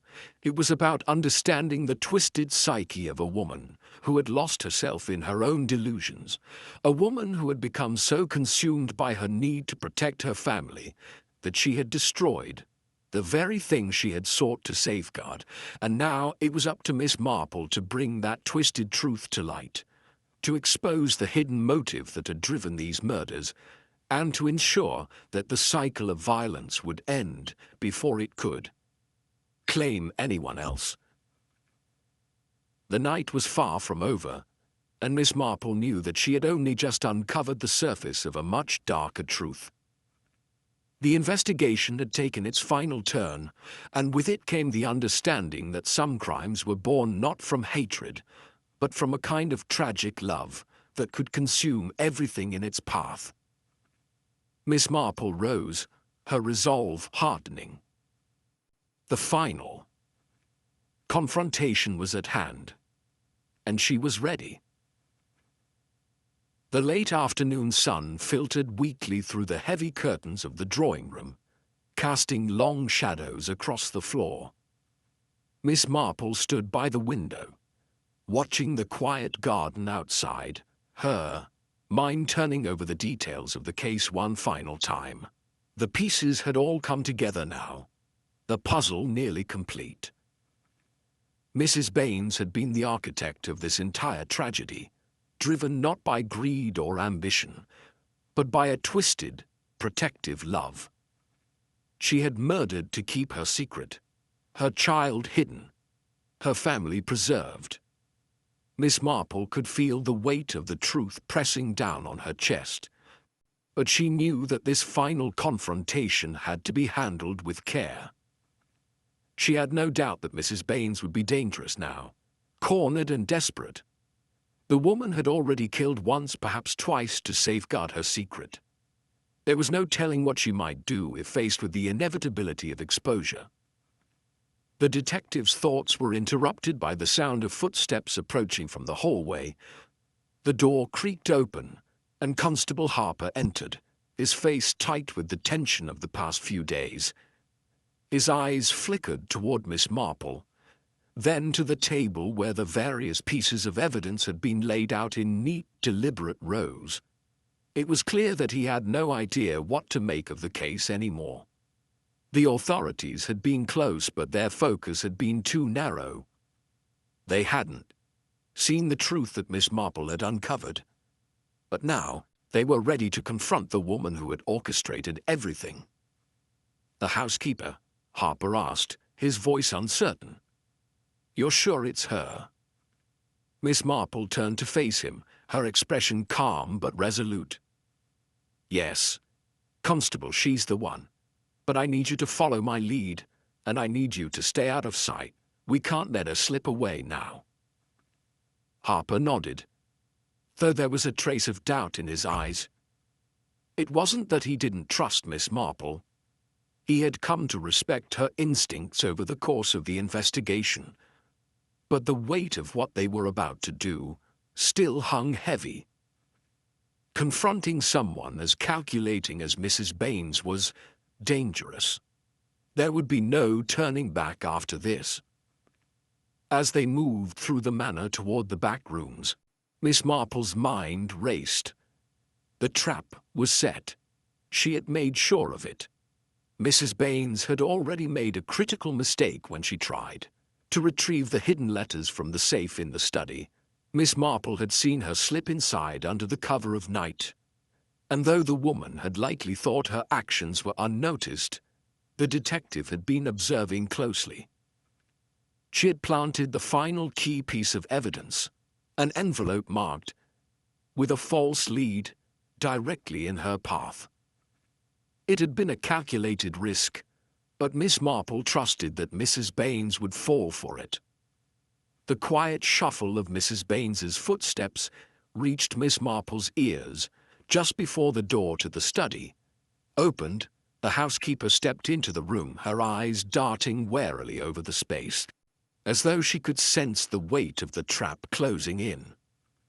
She straightened quickly, her face setting into an expression of defiance as she saw the two figures waiting for her. "I thought you might be here, Miss Marple," Mrs. Baines said, her voice strained but controlled. "You've been too clever for your own good, I fear." Miss Marple took a step forward, her hands clasped tightly in front of her. "I don't believe you've quite understood the full extent of your situation, Mrs. Baines. You've made a grave mistake." The housekeeper's lips curled into a tight smile, but there was no warmth in it. "What mistake exactly?" "I've done nothing but protect my family." "You, Miss Marple, have taken it upon yourself to destroy everything I've worked for." "Worked for?" Miss Marple's voice was steady, though there was a hint of sadness in her tone. "You've murdered to protect a secret, but in the end all that will come of this is more pain, more destruction." Mrs. Baines's expression hardened, and for a brief moment Miss Marple saw a flicker of fear in her eyes. Fear not for herself, but for the child she had so desperately tried to protect. But the moment passed quickly, replaced by the woman's steely resolve. "I did what was necessary. You have no idea what it's like to watch your own flesh and blood be erased from the world. My child, my sweet, innocent child. You would never understand what I've sacrificed." Sacrificed? Miss Marple shook her head, her eyes narrowing. "You didn't sacrifice anything, Mrs. Baines. You killed to protect a lie. And now you will have to face the consequences." The housekeeper's gaze faltered for the briefest moment, as if she was weighing her options, perhaps realizing that the end was near. But then her shoulders stiffened, and she made her move. Before Miss Marple could react, Mrs. Baines had lunged toward the window, one hand reaching for a small hidden revolver tucked into the folds of her dress. But Miss Marple was faster. Her mind had already anticipated the move, and before the housekeeper could raise the weapon, the detective had calmly placed a hand on her arm, stopping her in her tracks. "Don't," Miss Marple said softly, her voice still calm but edged with an authority that could not be denied. "There's no need for any more bloodshed." For a moment Mrs. Baines froze, her eyes locked on Miss Marple's. The weapon lowered slowly, and the tension in the room seemed to stretch to its breaking point. Finally, with a resigned sigh, the housekeeper let the revolver drop to the floor. "I suppose it's over then," she whispered, her shoulders sagging as the weight of the truth sank in. "I couldn't let them know. I couldn't let him, Lord Crayford, find out. He never knew about the child. I couldn't let him destroy her too." Miss Marple stepped forward, her voice soft but firm. "It's never too late to tell the truth, Mrs. Baines. The lies you've told may have kept you safe for a while, but they've only hurt you in the end." The housekeeper nodded, her face drained of color. She seemed to collapse under the weight of her guilt, her eyes wet with unshed tears. Miss Marple stood by, her composure unwavering as she allowed the woman her moment of reckoning. And then, as the first rays of evening light filtered through the curtains, the housekeeper's fate was sealed. The law would take its course. But the truth, as Miss Marple knew, was the only thing that could truly bring an end to the madness that had consumed them all. The pieces of the puzzle had been set in motion, and at last the trap had been sprung. The silence in the room seemed to stretch thick and oppressive as Mrs. Baines's confession hung in the air. Miss Marple stood motionless, her fingers still lightly resting on the revolver that now lay forgotten on the floor. Constable Harper, who had remained hidden just beyond the door, took a step forward, his face grim but relieved. For a moment, it seemed as though everything was finally falling into place. The mystery, the lies, the dead ends, they were all tied up, ready for the authorities to take over. But just as the satisfaction of a job well done began to settle in, a new, unexpected voice broke the stillness. "Are we really done here, Miss Marple?" The voice was smooth, calculated, tinged with an unsettling calmness. It came from the doorway, where Lord Crayford stood framed in the entrance.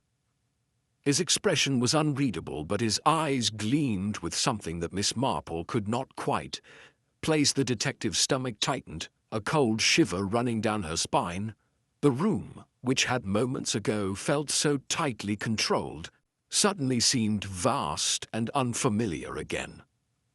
Mrs. Baines, still kneeling on the floor, looked up at Lord Crayford with a mixture of shock and panic. It was as if the confession she had just offered meant nothing in the face of his arrival. "Lord Crayford," Miss Marple said, her voice steady despite the flicker of alarm.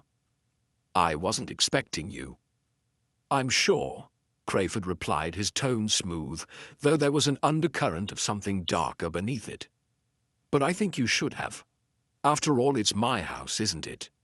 Harper stepped forward cautiously, his hand hovering near the holster of his service revolver. The tension in the room ratcheted up another notch.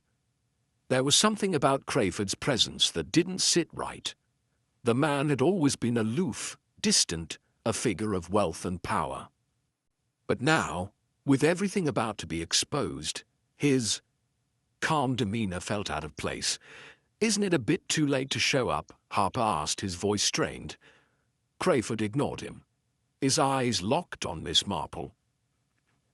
"You've been very thorough, Miss Marple. I'll give you that. But there are things in motion that I'm not sure you've fully considered. You see, the truth is rarely as simple as it appears." Miss Marple raised an eyebrow. She had anticipated many twists and turns during the investigation, but this was not something she had expected.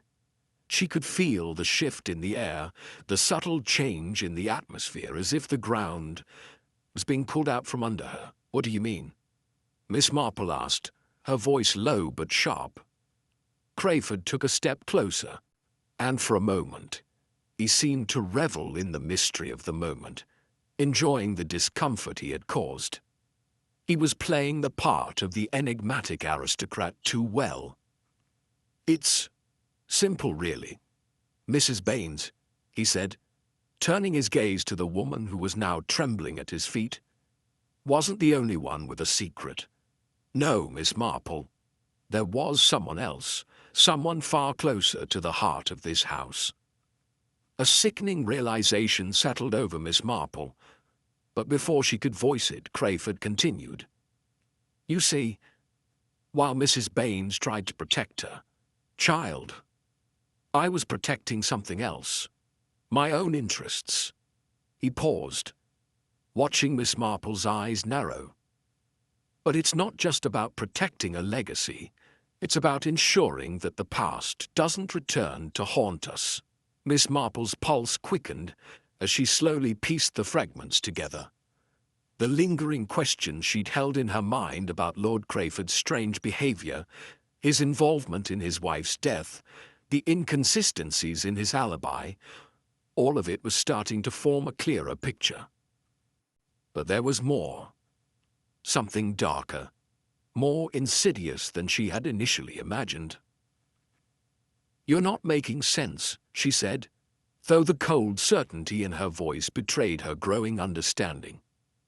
Crayford smirked, and for the first time, Miss Marple saw something more than the aristocratic mask he wore. There was a glimmer of malice, of hidden knowledge that he had kept buried for far too long. "I'm sure it seems confusing, but the truth is simple. You were right all along. Miss Marple, I did orchestrate the death of my wife, not because I hated her, but because she was a threat to everything I'd worked for." His voice dropped to a whisper. "The child Mrs. Baines tried so hard to protect. She wasn't hers at all. She was mine." The room seemed to close in around Miss Marple. Her chest tightened as the full implications of his words settled over her. He had killed his wife, but not for inheritance, not for a title, not for revenge. He had killed her because she had known the truth. And that truth was about the child. A child he had fathered with another woman, hidden away for years, a dangerous secret that had the potential to ruin him. "Your wife knew, didn't she?" Miss Marple whispered. "She knew about the child." Crayford's eyes darkened. She had to die. It wasn't just about keeping the child a secret anymore. It was about control. The child could not inherit what I had worked for. She would have threatened everything. Miss Marple's mind raced. This was not just a case of murder. It was a carefully orchestrated plan, involving deception, manipulation, and a cold-blooded need to protect his wealth and power. But it wasn't just about money. It was about the past coming back to haunt him, a past that had finally caught up with him thanks to the investigation. He had known this day was coming, but now, with the revelation out in the open, there was no turning back. The housekeeper, the murdered wife, the hidden child, they were all pawns in Lord Crayford's game. And he had just revealed himself as the true mastermind. Miss Marple knew, with chilling clarity, that the case was far from over. But it wasn't just about solving the crime anymore. It was about ensuring that Crayford didn't get away with it. "Lord Crayford," she said softly, the words weighed down by finality. "You've made a grave mistake." A smile flickered across his lips as he glanced at Mrs. Baines, still on the floor, defeated. "Perhaps," he murmured, "but let's see if you can prove it." The tension in the room seemed unbearable as Crayford's smirk faded, replaced by a faint flicker of uncertainty. Miss Marple had cornered him, and now the pieces of the puzzle, which he had so carefully hidden, were finally laid bare. Yet even with the truth exposed, there was still a question lingering in the air. What would happen now? "I don't think you understand the gravity of your situation," Miss Marple said quietly, her voice carrying a weight of finality.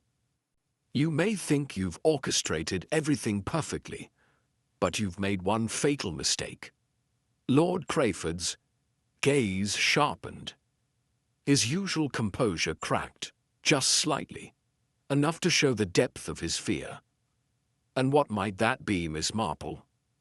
Do you think you can simply walk in here and solve this when I've been playing this game for years?" "Not years, Lord Crayford," Miss Marple replied, her eyes glinting with the calm assurance that only came from seeing through the lies. "It's the smallest things that unravel the grandest plans. And it's not the grand gestures or the bold decisions that trip you up. It's the details, the ones people overlook like an offhand comment, an unexpected movement, or the way a person reacts to something they shouldn't." Her voice was calm, unshaken, even as Crayford's grip tightened on the edge of the table before him.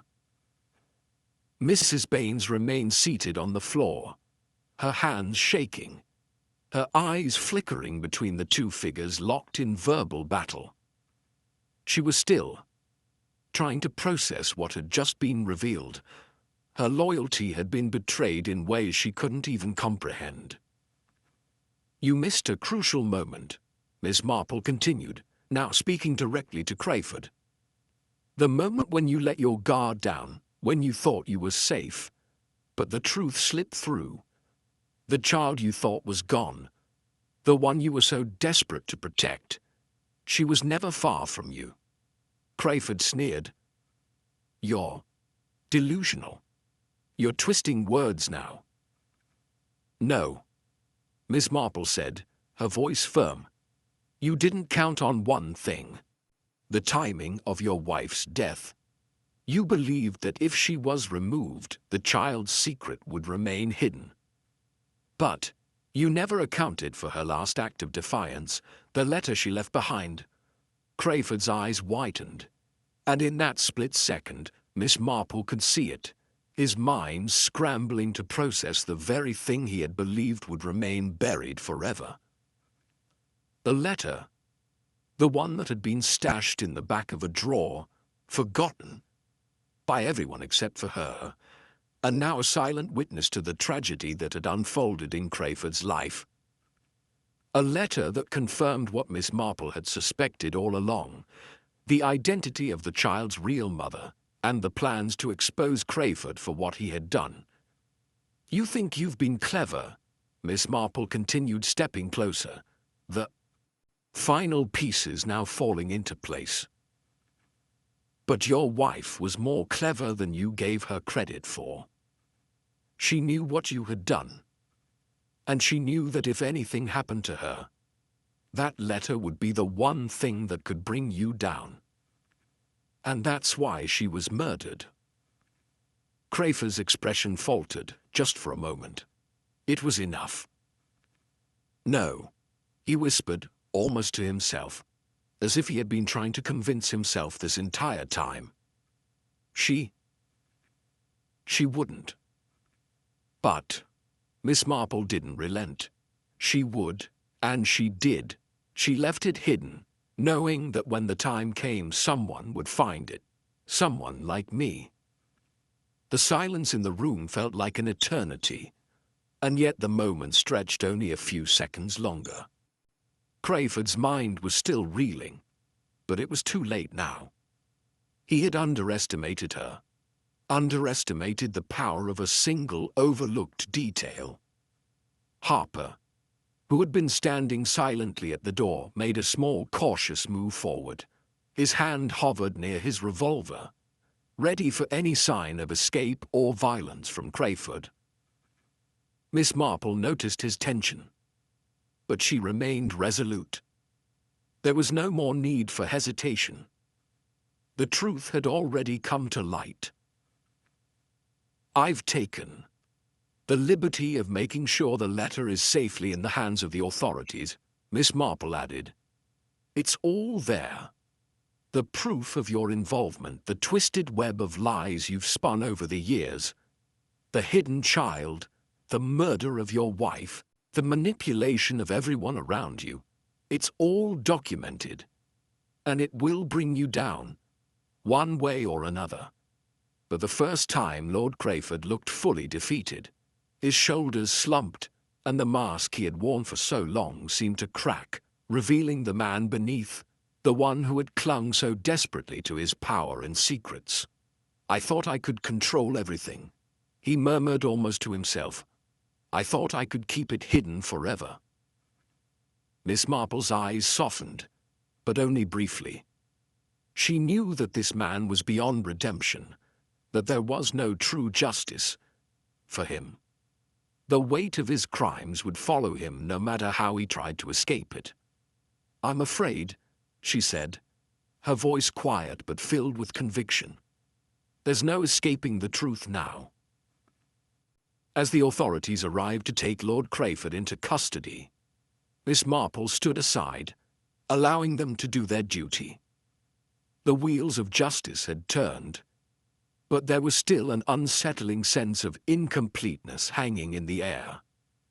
The investigation had come to its end, but there would be no sense of satisfaction in its resolution. There would be no celebration of the truth uncovered. For Miss Marple, there was only the quiet satisfaction of having solved the mystery, of having pieced together the fragments of a story that others had overlooked. But as the last of the police officers left the room and the door clicked shut, she couldn't shake the feeling that the world was a little darker for having known the truth about Lord Crayford. Mrs. Baines stood up shakily, her eyes filled with uncertainty. What now? She asked, her voice barely above a whisper. Miss Marple looked at her, offering a small, understanding smile. Now, we move on. We put the past to rest. But know this, justice has been served, even if it's not always as neat as we hope. And with that, the last chapter of the affair of the missing butler closed. The mystery was solved. But for Miss Marple, the shadows of the case would linger long after the truth had been revealed. Miss Marple stepped into the crisp evening air, her mind already sorting through the events of the past days. The case of Lord Crayford, with its intricate web of deception and betrayal, had been solved. Yet as she walked toward the small bench under the old oak tree near the manor, she couldn't help but feel a slight unease, a nagging sense that something remained unresolved. She sat down, the cool wood of the bench pressing against her back, her thoughts whirring as though she were piecing together fragments of an unfinished puzzle. Even in the quiet of the garden, with the manor behind her and the distant chatter of the constables completing their final rounds, something still whispered to her from the depths of the case. Mrs. Baines, she muttered softly to herself, remembering the woman's tear-streaked face as she had taken her place among the witnesses. There was an odd tension in her movements, an almost practiced innocence that seemed to veer dangerously close to a calculated act. It was an odd thing to notice in the midst of the revelations. Miss Marple had questioned everyone in that house, each suspect, each witness. But something about Mrs. Baines's reactions had stayed with her. She turned her thoughts over, like stones in her hand, searching for a crack, a break in the surface. It wasn't the woman's obvious grief over the loss of her friend that had struck Miss Marple as strange. It was the way she had failed to look Miss Marple directly in the eye during certain moments, her hands always fidgeting with the hem of her skirt, and the way she had reacted when the letter, hidden by Lord Crayford's wife, had been mentioned. Of course, Mrs. Baines had been in shock like everyone else. But there was more to it than that. Could it be possible that the truth had been far murkier than what even Miss Marple had uncovered? Was it conceivable that the real culprit had been lying right in front of her, hidden under the cloak of sorrow and sympathy? Her eyes narrowed as she considered the possibility. No, she couldn't ignore what she had seen, not now. The missing butler had been a minor player in the larger game, but Mrs. Baines, her presence in the house, had been far more critical than anyone had initially realized. She was one of the few who had been there for everything. A silent witness who had drifted between rooms unnoticed, seen but never questioned. And then there was the small matter of the strange behavior surrounding the garden, where the real confrontation had taken place, behind the locked door. Lord Crayford had mentioned the garden in passing, but his face had revealed a flicker of recognition when it was brought up. It was the same place where Mrs. Baines had been found, hands trembling near the flower beds. There was something unnerving about her proximity to that exact spot. Miss Marple smiled softly to herself. The more she thought about it, the clearer the connection seemed to be. There were layers of deception, layers that would have remained hidden if it weren't for that one fleeting moment. The look in Mrs. Baines's eyes. The piece she had missed. A small but telling glance when Lord Crayford had been backed into a corner. More to the story, my dear, Miss Marple whispered aloud. She could almost hear the words echoing in the back of her mind. There was a puzzle here after all, one that hadn't been solved, not completely. Her gaze shifted to the horizon, where the faintest hint of dawn began to brush the sky with light. The night had passed, but her work was far from over. The mystery of the missing butler had reached its conclusion, yes, but there was something else now. The shadow of a new question lingered in the silence, and Miss Marple could sense it in the air. The way the wind rustled the leaves, as if nature itself was whispering the next chapter.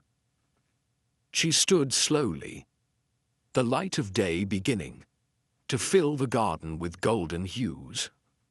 The case had been closed, Crayford had been apprehended, justice had been served. But even so, Miss Marple knew better than anyone that a mystery never truly ended. As she walked away from the bench, her thoughts turned inward, reviewing every detail once more. It wasn't the first time she had been faced with a puzzle that had yet to reveal its full complexity, nor would it be the last. There were mysteries in every corner of life, secrets hidden in plain sight, waiting for someone with the patience to uncover them. Her footsteps were steady, her mind resolute. It was just a matter of time before the next case would find its way to her. And when it did, she would be ready. In the distance, the faint echo of a horse's hooves broke through the quiet morning air. The carriage would soon arrive, the world would continue, and Miss Marple, quiet, unassuming, would once again slip into the background of life, observing, listening, waiting for the next ripple in the pond of human nature.